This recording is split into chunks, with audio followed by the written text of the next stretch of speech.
Isang pinagpalang umaga sa ating lahat at sa pagpapatuloy ng ating morning devotion. Tayo po ay nasa ika-17 araw na ng ating devotion. At ang atin pong pamagat ng pagbubulaya naman ngayon ay God's power to save.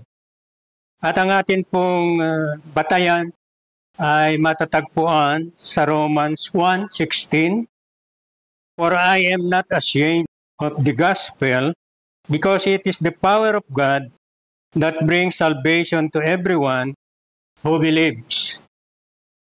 Sa naganap na encounter ni Saulo, ang manguusig ng mga manampalataya sa Panginoong Hesus sa daan ng Damasco, kasunod noon ay naganap din ang transformation sa kanyang buhay. Binago ng Panginoon ang kanyang pangalan mula sa tagausig ng mga manampalataya at naging tagapamahayag ng Ebanghelyo sa mga Hintil. Nang ipagkatiwala ni Apostol Pablo ang kanyang buhay sa Panginoong Hesus, kasama ring itinalaga niya ang kanyang sarili sa pagmimisyon, sa pagkakasugo sa kanya, upang ipahayag sa mga Hintil, sa mga hari, at sa mga anak ng Israel ang Ebanghelyo ng Panginoon.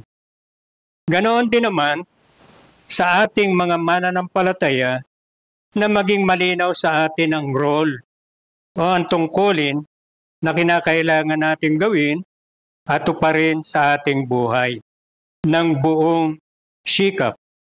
At lagi rin nating isaisip ng resulta ay nasa kamay at kapangyarihan ng Panginoon sa pagbabago at pagliligtas ng mga mananampalataya. Simula ng araw ng pagsusugo kay Apostol Pablo, sinabi sa mga Gawa 9:28, at mula nooy si Saulo'y kasama nila sa Jerusalem at buong tapang na nangangaral doon sa pangalan ng Panginoon. Sa atin din namang mga mananampalataya sa ating panahon ay di kinakailangang matakot sa pagpapahayag ng Ebanghelyo ng Panginoon dahil ang sinabi sa Matthew 28:20b ng Panginoon, tandaan ninyo, ako'y laging kasama ninyo hanggang sa katapusan ng sanlibutan. Tayo po ay manalangin.